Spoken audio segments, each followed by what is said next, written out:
Hello my dear student, once again welcome back to आपका Paras academy A square. हम लोग chemical kinetics complete कर चुके थे। डीपीपी 1 हमने सॉल्व कर लिया था। आज हम लोग उसी पे कंटिन्यू करते हैं डीपीपी 2 पे। हाँ या ना? कल के क्लास में हमने जीरो ऑर्डर काइनेटिक्स तक के क्वेश्चन किए थे। आज की क्लास में हम लोग फर्स्ट ऑर्डर काइनेटिक्स से स्टार्ट करते हैं। आइए फर्स्ट क्वेश्चन देखते हैं। आप एक बार पढ़ के देखिए क्वेश्चन क्या हो रहा है। आप सब लोग एक बार पहले क्वेश्चन पढ़िए, देखिए हो रहा है या नहीं हो रहा है। हर क्वेश्चन पर हम 2 मिनट का समय लेंगे। आप करके देखो। क्वेश्चन कह रहा है rate constant of a first order reaction. कौन सा ऑर्डर है बेटा?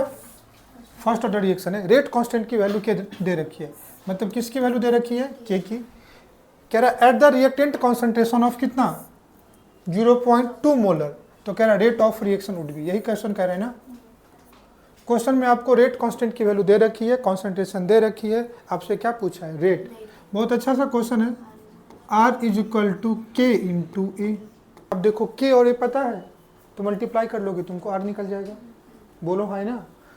अब जहाँ भी मेरा हिंट्स लगता है मैं आपको हिंट्स दूंगा, बाकी काम आपको खुद करना है। तो 4 इंटू 10 के पावर -3 इंटू ए की वैल्यू कितनी है? 2 इंटू 10 के पावर -2। अरे 0.02 है ना, तो उसको क्या लिख सकते हो? 2 इंटू 10 के पावर -2 लिख सकते हो ना। तो जिसको जो लिख सकते हो मैंने वही लिख के दिया है। 4 2 जा 8, 10 के पावर -3, 10 के पावर -2, 10 के पावर -5, तो 8 इंटू 10 के पावर -5। बोलो ये आंसर है या नहीं है? बोलो कोई दिक्कत? और मैं टीचर हूँ तब तो मुझे फॉर्मूला लिखना पड़ना है ना। तुम तो ये क्वेश्चन में देखोगे ये क्या है कि ये क्या है, ए दोनों को मल्टीप्लाई करोगे तुमको क्या निकल जाएगा? रेट। बस टाइम आपको सेव करना है। और वैसे भी तुमको देखना था इस क्वेश्चन में, ज़्यादा कुछ नहीं करना है। ये कितना है? 4, ये कितना है? 2। मल्टीप्लाई करोगे तो जो भी आंसर आएगा 8 के टर्म्स में भी आएगा। तो 4 में से एक ही ऑप्शन 8 के टर्म्स में, तब आंख बंद किए उसको सॉल्व कर दोगे। हमेशा एग्जाम में आपको 1 सेकंड भी बचाते हो तो अगले क्वेश्चन के लिए वो आपको काम देगा। सेकंड क्वेश्चन क्या कह रहा है? 50% of a first order reaction was found to complete in कितना मिनट बेटा? 32 मिनट। 75% कंप्लीट होने में कितना समय लग रहा है? 32 मिनट। तो कह रहा है 50% कंप्लीट होने में कितना लगेगा? इसका आधा लगेगा। अरे फर्स्ट ऑर्डर है, बार बार मैं तुमको कल भी ये क्वेश्चन बताया था। फर्स्ट ऑर्डर है, इक्वल टाइम में इक्वल परसेंटेज। अरे बोलो। तो पहला 50% अगर ये रिएक्ट कर रहा होगा तो फिर से बोलता हूँ कहाँ से जाएगा? 100 से कहाँ जाएगा? 50। और अगला फिर से 50% रिएक्ट करेगा तो 50 का 50% कितना हो गया? तो तुम 100 से 25 कंपेयर करो तो कितना परसेंट हुआ? 75%। तो उसमें 2 टी हाफ लाइफ टाइम लगा। इससे क्या समझ में आया कि time required in 75% in reaction is 2 times of time required in कितना परसेंट? 50%। 50% में जितना टाइम लग रहा है उससे डबल टाइम किस में लगेगा? 75% में। तो यहाँ क्या लगा? एक टी हाफ लाइफ टाइम। और यहाँ भी क्या लगा? एक टी हाफ लाइफ टाइम। बोलो। तो 75% में 2 टी हाफ लगता है और 50% में एक ही टी हाफ लगता है। ये तो मैंने फर्स्ट ऑर्डर में आपको सिखा दिया था। बोलो ना हाई ना। तो 75% में कितना मिनट लग रहा है? 32 मिनट। तो 50% में कितना मिनट लगेगा? इसका हाफ लगेगा कि नहीं लगेगा? जहां हम फॉर्मूला से बच सकते हैं, टाइम बचा सकते हैं, कैलकुलेशन बचा सकते हैं, अपन उसको करेंगे। बोलो ना हाँ या ना। नेक्स्ट क्वेश्चन कह रहा है the expression which gives 1/4 of first order reaction. मैं तुमको ऑलरेडी बता चुका हूं आपको कि कभी भी आपको केमिकल काइनेटिक्स में या पूरे केमिस्ट्री में कभी भी क्वेश्चन परसेंटेज से रिलेटेड हो तो ए नॉट को क्या लोगे? 100। और फ्रैक्शन से रिलेटेड हो तो ए नॉट को क्या लोगे? 1। तो ए नॉट कितना हो जाएगा यहाँ पे? 1। इसमें कोई दिक्कत किसी बच्चों को? कितना परसेंट रिएक्ट कर गया? 1/4। तो बचेगा कितना? 3/4। तो 80 कितना हो जाएगा? 1 माइनस 1/4 तो कितना बेटा? 3/4। फॉर्मूला क्या लगेगा? Time is equal to 1/k ln a not by क्या बेटा? 80। तो ए नॉट की जगह 1 डालोगे और 80 की जगह क्या डालोगे? 3/4। तो 4 ऊपर चला जाएगा और 3 नीचे आ जाएगा। तो ln 4/3 के टर्म्स में आंसर होगा कि नहीं होगा? देखो ln 4/3 के टर्म्स में आंसर यहाँ है और 4/3 के टर्म्स में यहाँ है। बोलो भाई ना। तो ये क्या आ जाएगा? t is equal to 1/k ln कितना बेटा? 4/3। ln 4/3 होगा और log लिखेंगे तो क्या आ जाएगा? 2.303। log हमेशा 2.303 के साथ आता है केमिकल काइनेटिक्स में। तो अगर log लोगे तो 2.303 होगा। बोलो ऊपर में होगा या नीचे में? ऊपर में। तो ये क्योंकि रेट कांस्टेंट। समझ में आया नहीं आया? हाँ या ना? कह रहा for a reaction x gives y plus z। Clear है? कोई एक केमिकल रिएक्शन एक्स है जो क्या दे रहा है, वाई, एन क्या दे रहा है बेटा, जेड दे रहा है। The half life period is कितना है, 10 minute. In what period of time would the concentration of X is reduce to 10% of original concentration. Clear है? कोई एक केमिकल रिएक्शन है जिसका हाफ लाइफ टाइम कितना दिया हुआ है, टी हाफ लाइफ टाइम कितना दिया हुआ है, कोई दिक्कत नहीं। अब ए नॉट तुम कितना लोगे, 100, तो कह रहा है concentration of X reduce to 10% of original concentration. तो ओरिजिनल तुमने 100 लिया है, तो 100 का 10% कितना हो जाएगा, 10 हो जाएगा। तो 80 कितना हो जाएगा, 10। यही कह रहा है ना कि concentration of X reduce to 10% of original concentration. तो 100 का 10% कितना होगा, 10। तो तुमने 100 लिया होगा, ये 10 बचा होगा, मतलब रिएक्ट कितना करा होगा, 90। बोलो हाँ ही ना। अब इस क्वेश्चन में बताओ कैसे सॉल्व करोगे, क्योंकि काइनेटिक्स की नहीं, सबसे पहले तो ये पता करो कि रिएक्शन किस ऑर्डर का है, रिएक्शन किस ऑर्डर का है। तो एक चीज इसमें मिसिंग है, यहां पे होना चाहिए for a first order reaction. अब ऐसा नहीं कि कुछ भी लगा देना धुन में ऐसे, फर्स्ट ऑर्डर रिएक्शन ये मिसिंग है, फर्स्ट ऑर्डर होगा तभी रिएक्शन लगेगा। बोलो हाँ या ना। तो अब क्या हो जाएगा, K is equal to ln2 upon T half life time. बोलो ना, क्योंकि जब इस चीज को सॉल्व करने में तुमको यहां पर क्या पूछा है, टाइम पूछा है, तो टाइम इज इक्वल टू क्या होगा, K is equal to 1/t ln a naught by क्या बेटा, 80। अब a नॉट 80 पता है और t और k दोनों अननोन है ना, तो टाइम निकालने के लिए तुम्हें k पता होना चाहिए ना। तो k हम किससे निकाल लेंगे, टी हाफ लाइफ टाइम से। बोलो, तो ये भी k का ही इक्वेशन है, ये भी k का ही इक्वेशन है, दोनों k को इक्वेट कर दें। बोलो तो क्या आ जाएगा, ध्यान से देखो, ln2 upon T half life time की वैल्यू कितनी दे रखी है, 10 is equal to ln a naught by 80 into 1 by क्या बेटा, t। क्या कुछ गलत कह रहा हूँ, नहीं। तो कितना हो जाएगा, ध्यान से देख बेटा, ln2 की वैल्यू 0.693, तो इसको क्या लिख सकता हूँ, ln2 by 10 is equal to A naught की वैल्यू कितना, 100, 80 की वैल्यू कितना, 10, 100 बाई 10 कितना जाएगा, 10। तो ये आ जाएगा ln 10 बाई कितना, t। बोलो गलत कह रहा हूँ। अब ln 10 की वैल्यू अपने को नहीं पता है, लेकिन log 10 की वैल्यू पता है, दोनों तरफ ln को log में कन्वर्ट कर सकते हैं, दोनों तरफ 2.303 आएगा, क्या हो जाएगा, कैंसिल। log 2 की value 0.3 by 10 is equal to log 10 की वैल्यू 1 अपॉन कितना, t। बोलो क्रॉस मल्टीप्लाई कर दोगे तो इससे t की वैल्यू कितनी आ गई, t की वैल्यू 10 अपॉन 0.3 मतलब 100 बाई 3 कितना बेटा, 33.3। For a first order reaction A gives B, the reaction rate at reactant concentration of 0.01 molar is found to be। कह रहा है जब रिएक्टेंट का कॉन्सेंट्रेशन मतलब एक का कॉन्सेंट्रेशन कितना है, 0.01 मोलर है, तो उस टाइम में रिएक्शन रेट मतलब रेट कितना है, 2 × 10 के पावर -5 रिएक्शन का रेट। तो कह रहा है half life period of reaction बताओ, क्या पूछा है, हाफ लाइफ पीरियड। समझ में आया? कह रहा है रिएक्शन का रेट तुमको पता है जब रिएक्टेंट का कॉन्सेंट्रेशन 0.01 मोलर है। बोलो रिएक्शन कौन सा है, फर्स्ट ऑर्डर। तुमसे क्या पूछा है Shekhar, T half life time. तो टी हाफ लाइफ टाइम की वैल्यू क्या होती है, ln2 बाई k।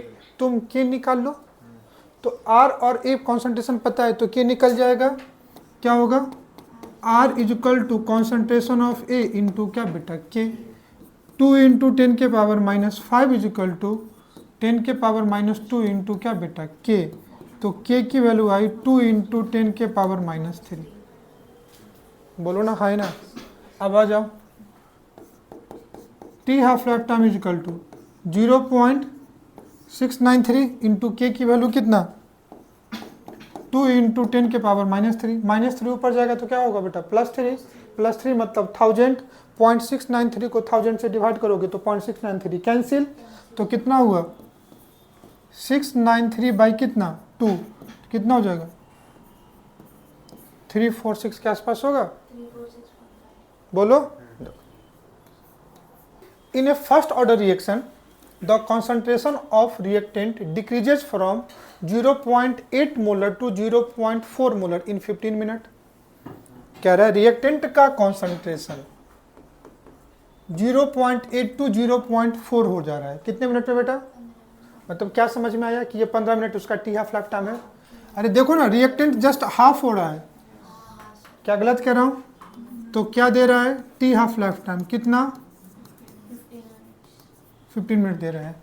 तो कह रहा है time taken for the concentration changes from 0.1 to 0.25।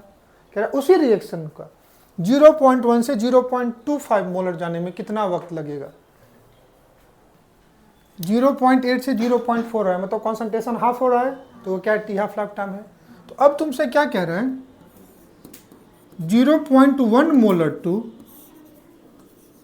0.025 molar के लिए वक्त समय बताओ कितना समय लगेगा, यही कह रहा है। इसमें कितना समय लगेगा यही पूछा है ना। तो यहां से यहाँ ये कितने टाइम से, देखो ये इसके 4 टाइम्स है, कहोगे कैसे 0.5 का हाफ कितना हो जाएगा और इसका हाफ कितना होगा, तो जब ये हाफ हुआ तो ये कितना परसेंट 50 और ये भी इसका, फर्स्ट ऑर्डर में तो अपन चलते ही इक्वल टाइम इक्वल परसेंटेज, तो यहाँ भी एक टी हाफ लाइफ टाइम लगेगा, यहाँ भी एक टी हाफ लाइफ टाइम लगेगा, तो एक टी हाफ लाइफ टाइम यहाँ लगेगा और एक टी हाफ लाइफ टाइम यहाँ लगेगा, तो टोटल कितना टी हाफ लाइफ टाइम लगेगा 2 टी हाफ लाइफ टाइम, और एक टी हाफ लाइफ टाइम कितना है 15, तो यहाँ पे टोटल कितना लगेगा बोलो ना। और कभी भी तुमको क्या लगता है कि किसी भी एग्जाम में एग्जामिनर बच्चे का क्या टेस्ट करता होगा IQ, कि ये कॉन्सेप्ट ये बच्चे का कितना क्लियर है, कि क्या वो मल्टीप्लिकेशन डिवीजन देखता होगा, कभी नहीं, वो बच्चों का प्रेजेंस ऑफ माइंड ही देखता है, और इसलिए आपको एग्जामिनेशन में क्वेश्चन वैसे ही होते हैं। कह रहा for the following data were obtain during the first order thermal decomposition of N2O5 at constant volume. ये कोई एक केमिकल रिएक्शन है बेटा जो कांस्टेंट वॉल्यूम पे करा रहे हैं। क्यों कांस्टेंट वॉल्यूम पे करा रहे होंगे, क्योंकि देखो थर्मल डिकम्पोजिशन किसका हो रहा है गैस, और study of gas is possible in close container, और जब तुमने ढक्कन बंद कर दिया इसका मतलब वॉल्यूम कांस्टेंट हो गया, बताया था ये सब कुछ। T इक्वल टू 0 पे टोटल प्रेशर कितना है 0.5 एटमॉस्फेयर में प्रेशर दे रखा है। अब देखो मैं तुमको पहले ही बोल दिया था T इक्वल टू 0 पे ओनली क्या होते हैं रिएक्टेंट, T इक्वल टू 0 पे ओनली क्या होते हैं, दैट मीन्स अगर आप T इक्वल टू 0 लेते हो तो ये P0 की वैल्यू दे रखी है कितनी, बोलो ना हाँ या ना। अब कह रहा है T इक्वल टू 100 पे ये प्रेशर कितना है 0.51, तो टोटल प्रेशर, तो T इक्वल टू 0 पे ये कितना हो जाएगा, सुन नहीं ये कितना हो गया सुन, क्योंकि T इक्वल टू 0 पे प्रोडक्ट नहीं होगा ना, T इक्वल टू 0 पे प्रोडक्ट तो होगा नहीं। अब T equal to T time पे, जो T टाइम को बाद में 100 ले लेंगे, तो ये कुछ ना कुछ डिसोसिएट करा होगा, तो ये कितना P0 माइनस 2P, जो स्टोइकोमेट्री के टर्म्स में रिएक्शन करा देते हैं, तो इसके 2P से इसके कितने मिलेंगे 2P, और इसके भी कितने मिलेंगे P। अब इस सब को तुम ऐड कर दो तो जो मिलेगा वो P टोटल होगा, बोलो, क्योंकि ये क्या है तुम्हारा, क्या मेरी बात समझ पा रहे हो तुम। तो पहले P टोटल निकालते हैं, P टोटल कितना हो जाएगा, P टोटल इक्वल टू होगा P0 प्लस P, बोलो ना हाँ या ना। क्योंकि हम जो इक्वेशन लगाने वाले हैं, जो फर्स्ट ऑर्डर में हम लगाते हैं, क्या लगाते हैं K equal to 1/T ln A0/AT, यही है ना। तो प्रेशर लगाएंगे तो P0/PT, और P0/PT यही होगा ना, इसी को तो PT बोलेंगे क्योंकि रिएक्टेंट के टर्म्स में लिखा हुआ है। तो वहां पे PT के जगह अपने को क्या P0 माइनस 2P डालना पड़ेगा, बोलो क्या गलत कह रहा हूं। तो पहले इस इक्वेशन से अपने को P निकाल लेते हैं, क्या निकाल लेते हैं, P।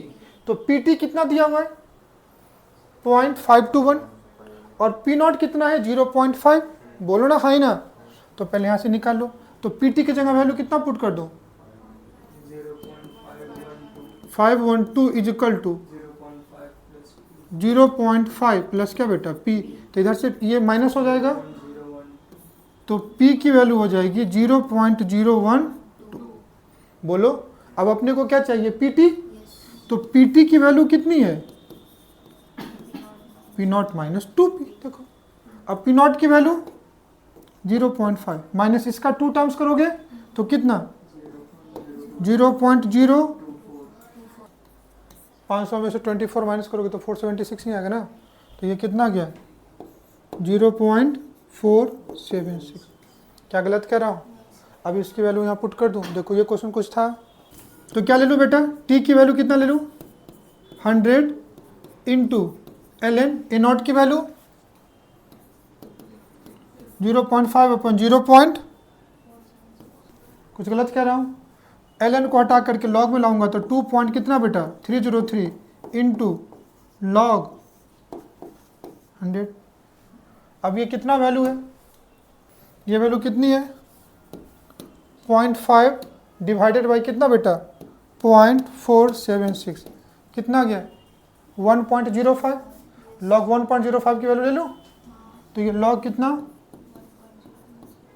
लॉग 1.05 की वैल्यू कितनी होती है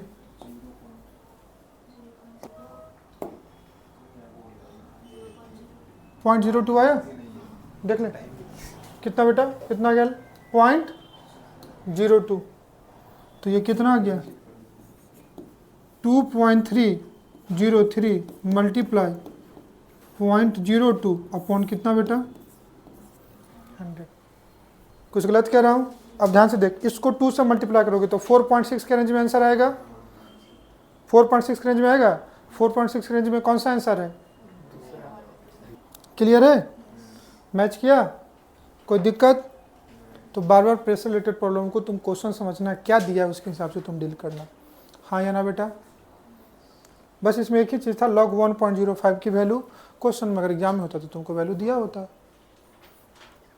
half life period for a catalytic decomposition of AB3 at 50 mm is found to be 4 hours. मतलब अगर P0 की वैल्यू अगर 50 mm लिया तो T हाफ लाइफ टाइम कितना है 4 आवर्स, एंड जब तुम 100 mm लेते हो P0 की वैल्यू कितना 100 mm, T half life time कितना है 2 आवर्स। तो कह रहा ऑर्डर ऑफ रिएक्शन बताओ, बोलो है ना, ये कोई एक गैसियस रिएक्शन होगा AB3, इसका तुम डिकम्पोजिशन थर्मल डिकम्पोजिशन करा रहे हो, कह रहे हो जब प्रेशर तुमने लो रखा है मतलब 50 mm, तो T हाफ लाइफ टाइम कितना है 4, और जब तुमने कितना रखा है 100, तो टाइम कितना हो रहा है 2 आवर।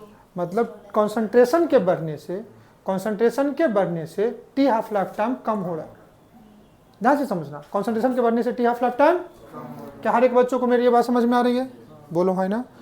अगर ये जीरो ऑर्डर होता तो जीरो ऑर्डर के लिए T हाफ लाइफ टाइम क्या होता है A0/2K, तो कॉन्सेंट्रेशन के बढ़ने से T हाफ लाइफ टाइम बढ़ता, बोलो। फर्स्ट ऑर्डर रिएक्शन होता है तो T हाफ लाइफ टाइम क्या होता है ln2/K, मतलब कॉन्सेंट्रेशन पे डिपेंड ही नहीं करता, लेकिन यहाँ पे कॉन्सेंट्रेशन बढ़ने से T हाफ लाइफ टाइम क्या हो रहा है रिड्यूस हो रहा है, इसका मतलब ये जीरो और फर्स्ट ऑर्डर तो नहीं होता। अपने सिलेबस में कौन सा ऑर्डर पढ़ना है, zero order first order, zero order के लिए T half life time directly proportional to concentration, first order के लिए T half life time concentration पे डिपेंड ही नहीं करेगा, इसका मतलब कोई भी nth ऑर्डर का हो गया।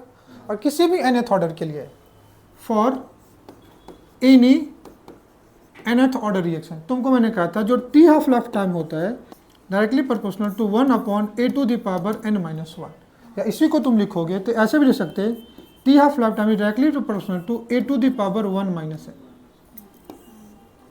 एक बार पुट करके देख लो, अगर जीरो ऑर्डर है तो n की वैल्यू कितनी हो जाएगी 1, तो 1 - 0 concentration directly proportional, first order है 1 - 1 0 कॉन्सेंट्रेशन पर डिपेंड ही नहीं करेगा, बोलो ना हाँ या ना, बोलो। किसी भी nth ऑर्डर का निकल जाए तो बेटा तुम सिर्फ इतना याद रखना या इन दोनों में से कोई एक याद रखना, तुम्हारा काम हो जाएगा, रिएक्शन पढ़ने मत चल जाना, कभी उठपटांग कोई क्वेश्चन आ जाए तो जो अपना समय बर्बाद मत करना, वक्त वहाँ दो जहाँ पे तुम ज़्यादा अच्छा से सिलेबस को कवर कर सकते हो। मैं फिर बोलता हूँ, मैंने भी पढ़ा दिया था तुमको सेकंड ऑर्डर, कभी यूज ही मत करना। यही बताया था कि कभी तुमसे टी हाफ लाइफ टाइम का यूनिट पूछ दे दे तो इतना ही याद करना कि किसी भी nth ऑर्डर रिएक्शन के लिए T half life time is directly proportional to concentration to the power 1 minus n। बोलो, तो दो टर्म है तो दो इक्वेशन बना ले। इसका जो टी हाफ लाइफ टाइम है इसके लिए तो कितना हो जाएगा, टी हाफ लाइफ टाइम 2, इसके लिए बनाता हूं, is directly proportional to 100 to the power कितना बेटा 1 माइनस n। ये इसके लिए इक्वेशन बना। अगर मैं इसके लिए बना दूं, किसके लिए, इसके लिए, तो कितना हो जाएगा 4 is directly proportional to 50 to the power 1 minus n। बोलो ना, अरे इसका भी टी हाफ लाइफ टाइम मुझे नहीं पता, जीरो ऑर्डर फर्स्ट ऑर्डर, अपन डिवाइड करके निकाल लेते हैं। बोलो डिवाइड करो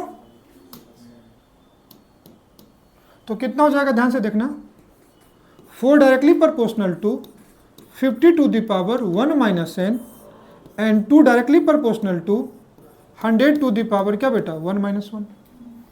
ये तो कितना हो जाएगा 2 डायरेक्टली प्रोपोर्शनल टू, दोनों पे पावर सेम है तो पावर कॉमन ले लूं। क्या मैं पावर कॉमन ले, मैथ तो इतना अलाउ करता है ना, तो कितना हो जाएगा 50/100 to the power 1 minus n। क्या मैं गलत कह रहा हूं, तो इसको क्या लिख सकता हूं 1/2 टू द पावर क्या बेटा 1 माइनस n। तो 2 directly proportional to 1/2 to the power क्या बेटा 1 माइनस n। तो इसको क्या लिख सकता हूं 2 to the power 1 directly proportional to 2 to the power, ये क्या हो जाएगा n-1। अरे 1/2 को करेंगे इनवर्स होगा, माइनस से मल्टीप्लाई कर दिया। अब बेस से में तो पावर इक्वल होगा, तो इससे अपने को क्या निकल गया n-1 की वैल्यू 1, तो n की वैल्यू कितनी हो जाएगी 2। अरे बोलो ना, है ना, तो ये कौन सा हो गया सेकंड। अब मैं तुमसे कहता हूं आज के बाद तुम ये भी मत करना। आज के बाद तुम सोचोगे फिर करेंगे क्या, तो ये नहीं कह सकता ना हवन करेंगे, छोड़ना तो नहीं है। बस तुम्हें याद रखना, मैं तुमको हमेशा 2 ऑर्डर पढ़ाता हूँ। जीरो ऑर्डर में T half life time concentration पे डिपेंड करेगा, एंड फर्स्ट ऑर्डर में T half life time concentration पे डिपेंड नहीं करेगा। जीरो ऑर्डर में अगर डिपेंड करता है तो कॉन्सेंट्रेशन बढ़ाने से टी हाफ लाइफ टाइम बढ़ेगा। अगर कम हो रहा होगा, अगर तुमसे कोई सिलेबस में कोई क्वेश्चन ऐसा आ जाए कि ना तो जीरो ऑर्डर हो ना तो फर्स्ट ऑर्डर है, तो तुम सेकंड ऑर्डर ठोक करके आ जाना, 100% सही होगा। ये भी तुमको बता देता हूँ, यही ट्रिक है। अगर जीरो ऑर्डर है तो T half life time concentration पर डिपेंड करेगा, और कॉन्सेंट्रेशन बढ़ाने से टी हाफ लाइफ टाइम बढ़ेगा। फर्स्ट ऑर्डर है तो डिपेंड ही नहीं करेगा। अगर ये दोनों फंडा मैच नहीं किया तो क्या करना है तुम्हें सेकंड ऑर्डर पे। तो तुम कहोगे सर थर्ड भी तो कर सकते हैं ना, तुमसे वो क्वेश्चन मिलेंगे भी नहीं, ये भी मैं एक्सपीरियंस से बोलता हूँ। अब हमने 100 क्वेश्चन ऐसे किए होंगे जिसमें से 100 में 100 का आंसर सेकंड ऑर्डर नहीं आया होगा, तो मैं कह सकता हूँ ना यकीन से कि तुम उसी 100 में के क्वेश्चन होंगे। तो तुम इतना भी समय बर्बाद मत करना, सेकंड ऑर्डर ठोक के आ जाना। बोलो ना हाँ कि ना। अब ऐसे कैसे सॉल्व करना है ये भी बता दिया तुमको। अगर तुमको अपना टाइम बर्बाद करने की इच्छा हो तो ये मेथड लगा देना। बोलो कि कुछ गलत कह रहा हूँ। कह रहा if initial concentration of reactant are double, initial concentration को क्या किया, रेट क्या हुआ हाफ। देखो कॉन्सेंट्रेशन बढ़ने से रेट कम हुआ था ना, कौन सा ऑर्डर सेकेंड। जीरो ऑर्डर होता तो कॉन्सेंट्रेशन बढ़ाने से क्या होता बढ़ता, फर्स्ट ऑर्डर पे नहीं फर्क पड़ता। कह रहा है the initial concentration of reactant are double, half life time become क्या बेटा हाफ, तो कौन सा ऑर्डर होगा सेकेंड। फिर से समझा देता हूं। अरे 50 को 100 किया तो टी हाफ लाइफ टाइम क्या हो रहा है कम हो रहा है, सेकेंड ऑर्डर ही है। बोलो ना समझ में आ रहा नहीं आ रहा। तुम अगर नहीं समझे तो वापस से तुम टाइम वेस्ट करना। Directly proportional to a to the power 1 minus n, तो सेकेंड ऑर्डर है तो 1 माइनस 2 क्या हो जाएगा -1। अगर फॉर सेकेंड ऑर्डर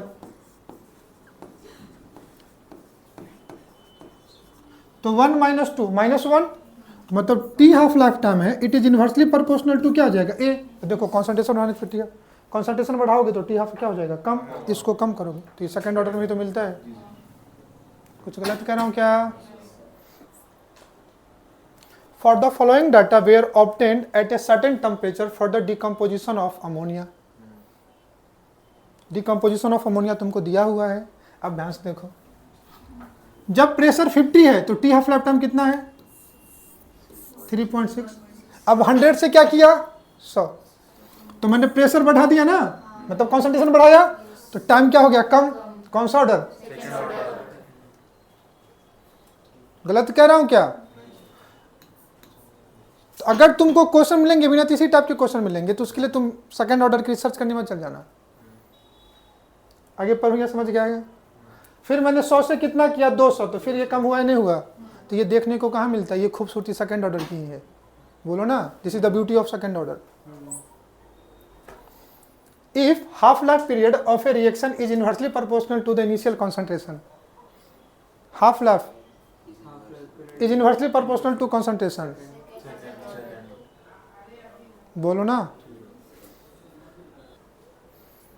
तो याद रखने वाली बात क्या थी? याद रखने वाली बात क्या थी कि सर इतना अगर याद रख लेते हैं, for any nth order T half life time directly proportional to a to the power 1 minus at certain temperature half life period for a catalytic decomposition of ammonia। फिर देख लो 6667 पे 3.52 है, तो इसका जस्ट डबल है, तो हाफ ऑर्डर है। कौन सा ऑर्डर? अब इससे ज्यादा क्वेश्चन कराओगे तो तुम कहोगे सर पका रहे हो सेकंड ऑर्डर पे। अब सेकंड ऑर्डर के लिए क्या होता है कि हाफ लाइफ टाइम जो है कंसंट्रेशन के बढ़ने पे क्या होगा, कम। बोलो ना हाँ या ना। अब ये ग्राफ किसके, देखो क्वेश्चन पहले देख लो। Consider the reaction A gives क्या बेटा, product the change in concentration of A with time. ये ग्राफ है, इस एक्सिस पे क्या है कंसंट्रेशन, इस एक्सिस पे क्या है टाइम। बोलो दो टाइम ले लेते हैं, एक टाइम ये ले लेता हूं तुम्हारे समझने के लिए। ये टाइम t1 है तो कंसंट्रेशन कितना है C1, और ये टाइम t2 है तो ये कितना है। अब बताओ t1 पे कंसंट्रेशन ज्यादा है, t2 पे कंसंट्रेशन कम है, टाइम बढ़ाया कंसंट्रेशन कम, कंसंट्रेशन कम किया टाइम ज्यादा। किसकी खूबसूरती है? This is beauty of. A curve has been plotted for the first order reaction. अब क्वेश्चन में पहले ही कह दिया क्या बेटा, तब माइंड से निकाल दो, अब सेकंड ऑर्डर खत्म।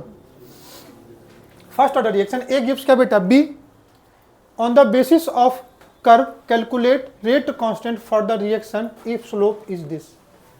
क्या रेट कांस्टेंट ऑफ रिएक्शन निकालो। ये ग्राफ किसके बीच में दिया हुआ है? ग्राफ किसके बीच में दिया है? अरे जो काम दिमाग से कर सकते तुम उसके लिए पेन उठा लेते हो। ये क्या है,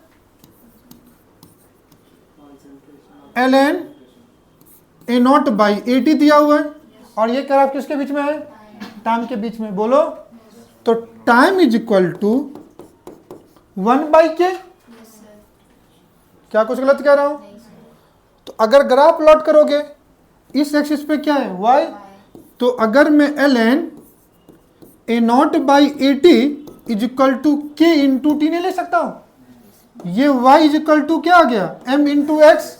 तो देखो x पे टाइम है, y पे ये है, तो जो k स्लोप वही स्लोप होगा कि नहीं होगा? तो ये जो लाइन है यही क्या है, और ये स्लोप किसकी देगी k की वैल्यू। देखो आंसर मैच किया है नहीं किया? बोलो ना। तो यही पूछा था ना, कैलकुलेट क्या बेटा, रेट कांस्टेंट। तो इन दोनों ग्राफ का जो स्लोप है वही क्या देगा k, जो स्लोप है वही k की वैल्यू हो गई। तो कितना है 2 इंटू 10 के पावर -4। समझ में आ रहा है? Under the same reaction condition initial concentration of 1.38 मोल पर litre of a substance become half in 40 second and 20 second through first order and second order. कोई भी एक रिएक्शन है जिसका इनिशियल कॉन्सेंट्रेशन, ध्यान से देखना, A0 कितना है 1.386 डेसीमीटर है ना, DM है ना, उसको लीटर को बोलते हैं। तो किस में आ गया मोल पर लीटर, मतलब कॉन्सेंट्रेशन दिया हुआ है। अब क्या रहा है सब्सटेंस बिकम हाफ, दोनों केस में ये हाफ हो जा रहा है। कब? एक केस में इसका टी हाफ, मतलब जो टाइम क्या हो गया टी हाफ लाइफ टाइम कितना लगा बेटा 40 सेकेंड, और इसका टी हाफ लाइफ टाइम कितना लगा 20 सेकेंड। लेकिन 40 सेकेंड कब लगा जब फर्स्ट ऑर्डर काइनेटिक्स को फॉलो कर रहा है। ध्यान से देख 40 कब लगा जब फर्स्ट ऑर्डर को फॉलो कर रहा है। तो इसके लिए n की वैल्यू कितनी हो गई 1 फर्स्ट ऑर्डर काइनेटिक्स, और 20 सेकेंड कब लगा जब ये जीरो ऑर्डर काइनेटिक्स को फॉलो कर रहा है। सिंपल कह रहा है कि कोई भी एक केमिकल रिएक्शन है जिसका इनिशियल कॉन्सेंट्रेशन दे रहा है, कह रहा है उसका कॉन्सेंट्रेशन हाफ हो जा रहा है 40 सेकेंड जब वो फर्स्ट ऑर्डर काइनेटिक्स को फॉलो कर रहा है, एंड 20 सेकेंड जब वो जीरो ऑर्डर काइनेटिक्स को फॉलो कर रहा है। बोलो हाँ या ना। तो कह रहा है रिस्पेक्टिवली, तो rate constant of first order and zero order बताओ।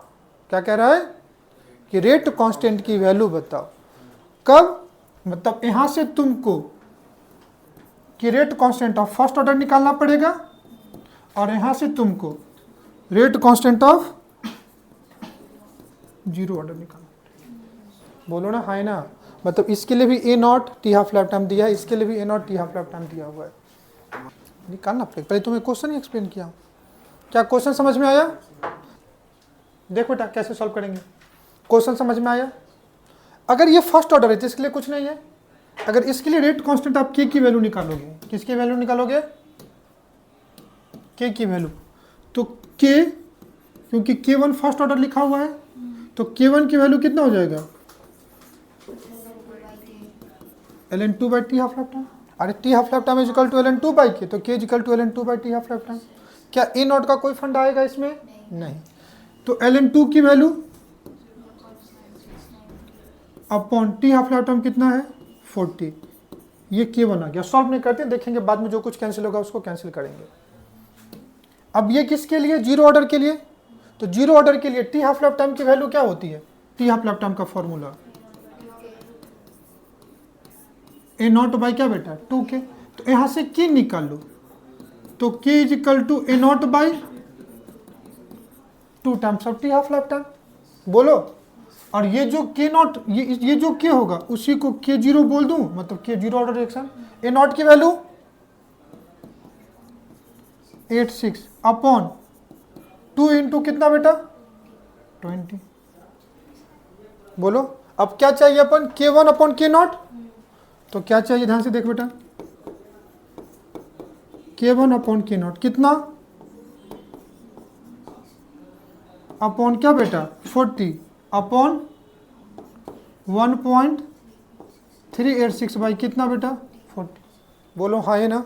अब देखो ये 40 से ये 40 तो 0.693 अपॉन 1.3, 0.6 का जस्ट डबल है 1/2 होगा, 1/2 का मतलब 0.5।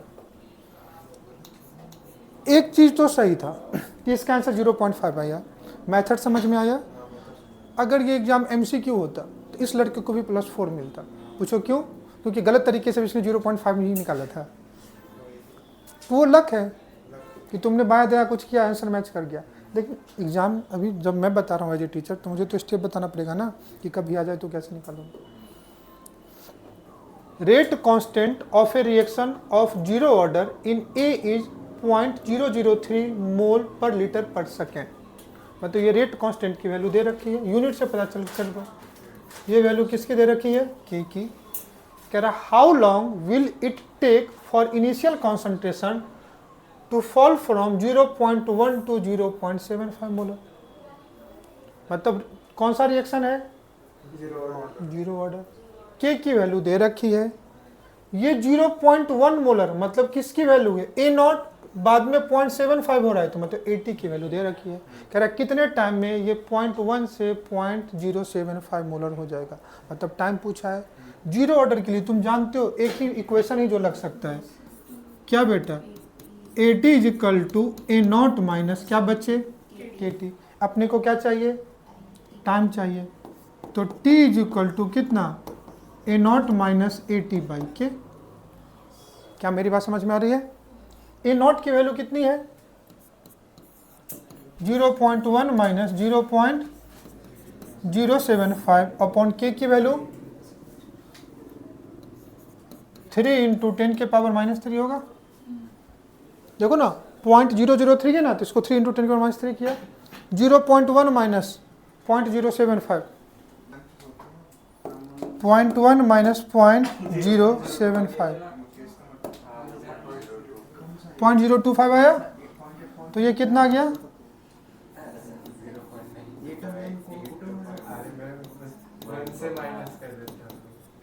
बोलो हाँ ना।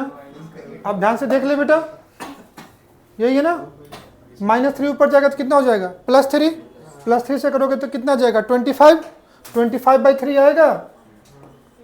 25/3 जानते हो ये किसकी वैल्यू आती है? गैस कांस्टेंट आर की वैल्यू जूल में।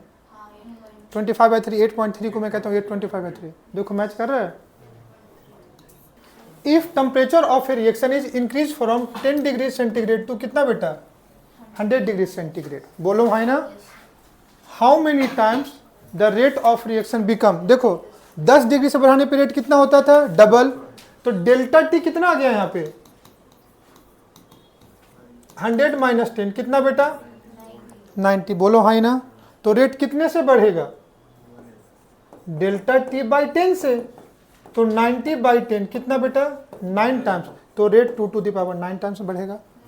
देखो दो डिफरेंट टेम्परेचर पे रेट कितने से बढ़ता है? 90। तुमसे कहा था rate T plus delta T upon rate T is equal to temperature coefficient mu to the power delta T by 10। 10 to 100 गया। कहां से कहां गया? 10 to 100। चेंज कितने का है? 90। तो 90/10 9, तो 2 to the power 9 से बढ़ेगा। 2 क्या है? Temperature coefficient. क्योंकि हर 10 डिग्री पे रेट डबल होता है कि नहीं होता है? समझ में आया? तो कौन सा होगा ये?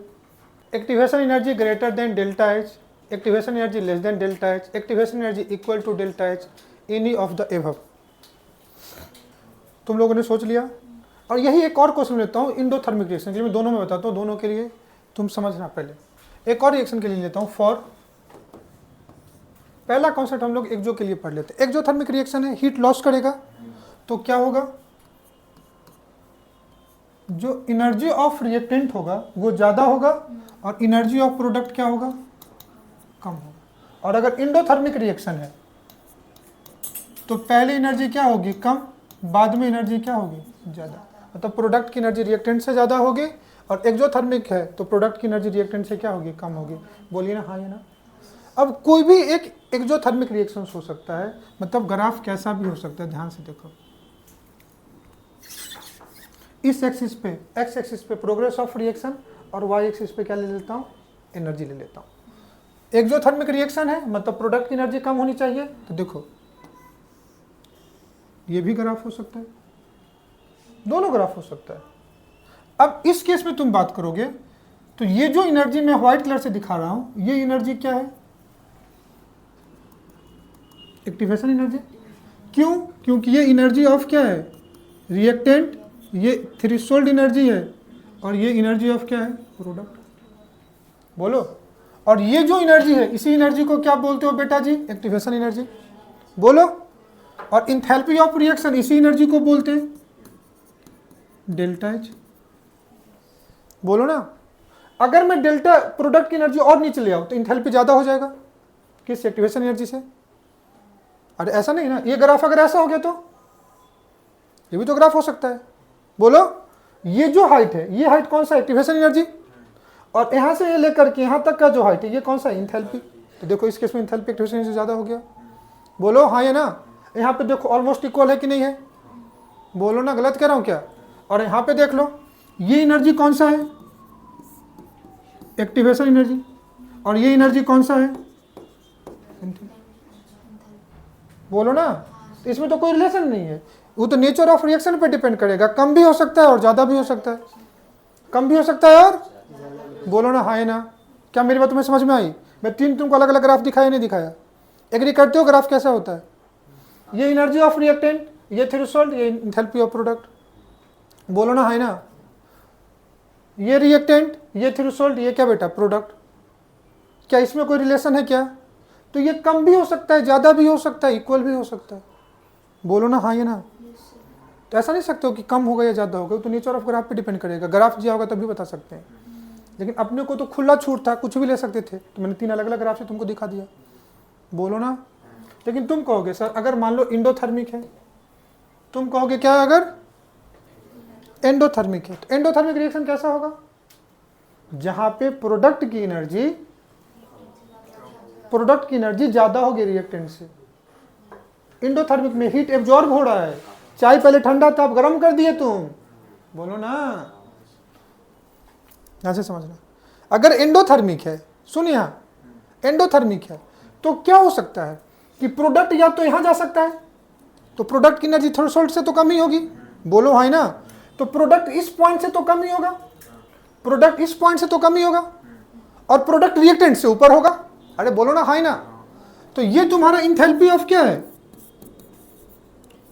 रिएक्टेंट, और प्रोडक्ट इंथैल्पी ऑफ रिएक्टेंट से तो ऊपर ही होगा, बोलो ना है ना, क्या गलत कह रहा हूं क्या। और ये इंथैल्पी ऑफ एनर्जी ऑफ क्या है, प्रोडक्ट है, ये भी बात है, ये एनर्जी क्या है, ये एनर्जी क्या है, थ्रेशोल्ड, प्रोडक्ट थ्रेशोल्ड से कम होगा, रिएक्टेंट से ज्यादा ही होगा, बोलो है ना। और ये जो एनर्जी है इसको क्या बोल सकते हैं, ये एक्टिवेशन एनर्जी, बोलो ना हाँ या ना। अब प्रोडक्ट कहीं भी लाई करेगा, ध्यान से समझना, तो इन दोनों के बीच में ही लाई करेगा ना, क्योंकि इंडोथर्मिक है तो प्रोडक्ट को रिएक्टेंट से ऊपर ही रहना पड़ेगा। अब ये जो भी हाइट होगा ये एक्टिवेशन से तो कम ही होगा, सोच के देख ले, अरे बोलो ना हाँ या ना, क्या गलत कह रहा हूं, क्योंकि इतना तो हो नहीं सकता, इतना होगा तो एनर्जी रिएक्टेंट प्रोडक्ट की बराबर हो जाएगी, इंडोथर्मिक है तो प्रोडक्ट की एनर्जी ऊपर ही होनी चाहिए, तो जितना ऊपर होगा उतना एक्टिवेशन से छोटा होगा कि नहीं होगा। तो अगर रिएक्शन इंडोथर्मिक है तो इस केस में इंथैल्पी ऑफ जो रिएक्शन है हमेशा एक्टिवेशन से क्या होगा, छोटा होगा, बोलो है ना। तो कह सकते हैं कि एक्टिवेशन एनर्जी से छोटा इंथैल्पी ऑफ क्या होगा, रिएक्शन। लेकिन इसके लिए कुछ भी हो सकता है, बोलो ना है ना। देखो छोटा सा रिएक्शन, एक जो और इंडो के लिए पूरा कॉन्सेप्ट फंडा चेंज हुआ नहीं हुआ, ये तभी तुम्हारा क्लियर होगा जब तुम्हारा ग्राफ क्लियर होगा। समझ में आया कि मैंने लेक्चर को इतना डिटेल्स में एक्सप्लेन क्यों किया था। इसलिए मैं बोलता हूँ कि बच्चा अरहिनियस पढ़ लेता है, क्वेश्चन आता है तो समझता नहीं, क्या बोलो ना हाँ या ना। मिनिमम एनर्जी, देखो मेरा क्वेश्चन देख, minimum energy for a molecule to enter into a chemical reaction is called as. तो किसी भी मॉलिक्यूल की मिनिमम एनर्जी कितनी होनी चाहिए, कोई भी केमिकल रिएक्शन के लिए ग्राफ पहाड़ी वाली हो सकती है, रिएक्टेंट प्रोडक्ट के कम ज़्यादा कुछ भी हो सकता है। ये एनर्जी क्या था, एनर्जी ऑफ रिएक्टेंट, ये एनर्जी क्या है, थ्रेशोल्ड, और ये एनर्जी क्या है। तो मॉलिक्यूल को प्रोडक्ट में जाने के लिए, कोई भी केमिकल रिएक्शन होने के लिए एनर्जी को मिनिमम कहाँ पहुंचाना पड़ेगा, थ्रेशोल्ड। वो रिएक्टेंट, वो केमिकल रिएक्शन प्रोडक्ट देगा या ना देगा, तो मिनिमम किस एनर्जी तक पहुंचना चाहिए, थ्रेशोल्ड तक पहुंचना चाहिए, तभी वो क्या देगा, प्रोडक्ट देगा, बोलो हाँ ना। क्वेश्चन का लैंग्वेज यही है, the minimum energy for a molecule to enter into a chemical reaction. तो मिनिमम एनर्जी कहाँ तक जाना चाहिए, थ्रेशोल्ड तक जाना चाहिए, इसलिए एक्टिवेशन ना होकर किसकी एनर्जी क्या हो जाएगी, थ्रेशोल्ड होगी। समझ में आया। यहाँ पे कह रहा है chemical reaction occur as a result of collision between reacting molecule. Collision किसके बीच में हो रहा है, reacting molecule. Therefore reaction rate is given by, किस पे, तो रिएक्शन रेट जब भी कोलिजन हो रहा होगा, तो मैंने कहा था कि कोलिजन फ्रीक्वेंसी 10 के पावर 28 था, कोलिजन फ्रीक्वेंसी पर सेकंड देखो 10 के पावर 28 के रेंज में था, लेकिन जितना टकरा रहा है मॉलिक्यूल उतने क्या रिएक्टेंट प्रोडक्ट में जा रहे हैं क्या, नहीं, उसके बहुत कम फ्रैक्शन में जा रहे हैं। फिर यही कहता है कि वो कोलिजन जो रिएक्टेंट प्रोडक्ट में कन्वर्ट करा दे, that collision is called as क्या बेटा, इफेक्टिव कोलिजन। तो रेट डिपेंड करेगा नंबर ऑफ इफेक्टिव कोलिजन। मतलब तुम घर पे 8 घंटे पढ़ने के लिए बैठते हो, उसमें स्कूल की बात सोचते हो, मैसेज की बात सोचते हो, मोबाइल की बात सोचते हो, लेकिन क्या वो इफेक्टिव स्टडी है क्या, नहीं। तो रिजल्ट किस पे डिपेंड करेगा, ड्यूरेशन ऑफ स्टडी या इफेक्टिव स्टडी। तो वो कोलिजन जिससे रिएक्टेंट प्रोडक्ट में कन्वर्ट होते हैं, दैट इज क्या बेटा, इफेक्टिव कोलिजन। तो नंबर ऑफ इफेक्टिव कोलिजन बढ़ेगा तभी रेट बढ़ेगा, बोलो ना हाँ ना। तो कौन सा ऑप्शन होगा, क्या मेरी बात समझ में आई, कोई दिक्कत। Rate constant of a reaction is 1.5 into 10 के पावर 7 सेकेंड इनवर्स। मतलब रेट कांस्टेंट की वैल्यू से ये ऑर्डर पता चल गया कि रेट कांस्टेंट की वैल्यू अगर टाइम इनवर्स में है, रेट कांस्टेंट की वैल्यू टाइम इनवर्स में है, तो वो क्या होगा, फर्स्ट ऑर्डर। मतलब के की वैल्यू तुमको दे दिया है एट 50 डिग्री सेंटीग्रेड, क्लियर है। एंड 4.5 इंटू 10 के पावर 7 एट कितना बेटा, 100 डिग्री सेंटीग्रेड। मतलब दो अलग अलग टेम्परेचर पे तुमको रेट कांस्टेंट की वैल्यू दे रखी है। मतलब दो टेम्परेचर, दो रेट कांस्टेंट दिया, तो बचा होगा एक्टिवेशन एनर्जी पूछा होगा, बिना टाइम वेस्ट किए। बोलो फॉर्मूला क्या है, K2 by K1 is equal to EA upon 2.303 R 1 upon T1 minus 1 upon T2। कहा भी था अगर K2 बाई K1 लोगे तो यहाँ पे क्या जाएगा T1 बाई T2। कहा भी था अगर K2 बाई K1 लोगे तो पहले T1 आएगा फिर बाद में क्या जाएगा T2 आएगा। अब टेम्परेचर देखो T1 कितना है, तो क्या 50 डिग्री सेंटीग्रेड का कोई यूज है क्या, नहीं। तुम इसमें क्या यूज करोगे 270, तो कितना गया 3, बोलो। और दूसरा T2 कितना है, तो कितना जाएगा बोलो। अब रेट कांस्टेंट की वैल्यू देख लो, K2 कितना है 4.5 इंटू 10 के पावर माइनस 7 और ये कितना है 1.5 इंटू 10 के पावर कितना, नॉट माइनस 7 प्लस 7 है ना, लॉग, तो ये कितना जाएगा log 3, तो इसको सीधा सीधा log 3 लिख दूं, log 3 इज इक्वल टू क्या जाएगा देख यहाँ से EA अपॉन 2.303। अब एक्टिवेशन एनर्जी की वैल्यू किस में है, जूल में, तो R की वैल्यू कौन सी लेंगे जूल में, तो 8.3 वाली लेंगे, बोलो, into 1 upon T1 minus 1 upon T2, तो 1 अपॉन T1 की वैल्यू कितना 1 अपॉन 323 माइनस 1 अपॉन 373, तो 1 अपॉन 323 माइनस 1 अपॉन 373। क्या कुछ गलत कर रहा हूँ। अब इस पूरे इक्वेशन में एक ही चीज अननोन है ना, log 3 की वैल्यू 0.5 इंटू ये मल्टीप्लाई कर दो 2.303 मल्टीप्लाई 314। क्या कुछ गलत कर रहा हूँ, इज इक्वल टू इधर क्या आ गया EA।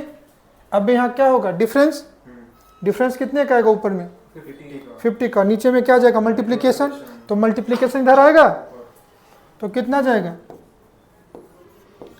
373 मल्टीप्लाई 323 अपॉन कितना बेटा 50। तो ये वैल्यू किस में आ गई जूल में, इसको वापस से 1000 से मल्टीप्लाई करोगे तो ये वैल्यू किस में आ जाएगी, इस एनर्जी को 1000 से डिवाइड करोगे तभी तो जूल में आएगा ना, जूल को किलो जूल में लाना है तो डिवाइड करेंगे ना। अब देखो कितनी वैल्यू आ गई 373 मल्टीप्लाई 323 मल्टीप्लाई कितना बेटा 0.5 मल्टीप्लाई 2.303 मल्टीप्लाई 8.314 आ गया is equal to this divided by 50 कितना आ गया 23,038, वापस से 1000 से डिवाइड कर दे, डिवाइडेड बाय कितना बेटा 23.03 आ गया, तो कितना आ गया 23.03 किलो जूल।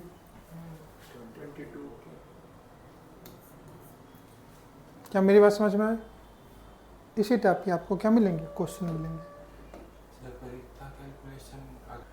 अब देखो DPP1 और DPP2 में हमने जितने भी स्टार्टिंग से क्वेश्चन किए हैं, हमने जितने वैरायटी हो सकते थे उतने वैरायटी लेक्चर में भी हमने कवर किए हैं, और जितने वैरायटी ऑफ प्रॉब्लम जहाँ पे आप मिस्टेक के चांसेस आप कर सकते थे हमने उस प्रॉब्लम को भी लिए हैं, और जितने क्वेश्चन का रिपीटेशन या ज़्यादा आते हैं जिस टाइप के उस टाइप के भी क्वेश्चन हमने ऑलरेडी कवर किए हैं। तो आप लेक्चर को ध्यान से देखना 1 to 7 या 8 जितने लेक्चर हैं, और लास्ट के 2 DPP करना। जितने भी क्वेश्चंस हमने लेक्चर में कराए हैं और DPP में कराए हैं, आप इतने क्वेश्चन को ध्यान से समझ करके करना और एक बार रिवीजन करना, मुझे लगता है सफिशिएंट होगा। उसके बाद आप कोई भी अपने एग्जामिनेशन के क्वेश्चन करो, डेफिनेटली आप सॉल्व कर पाओगे, बट इतना काम आप ऑनेस्टली से करना। मिलते हैं नेक्स्ट लेक्चर में नए टॉपिक के साथ। Thanks for today, bye bye and thank you all of you.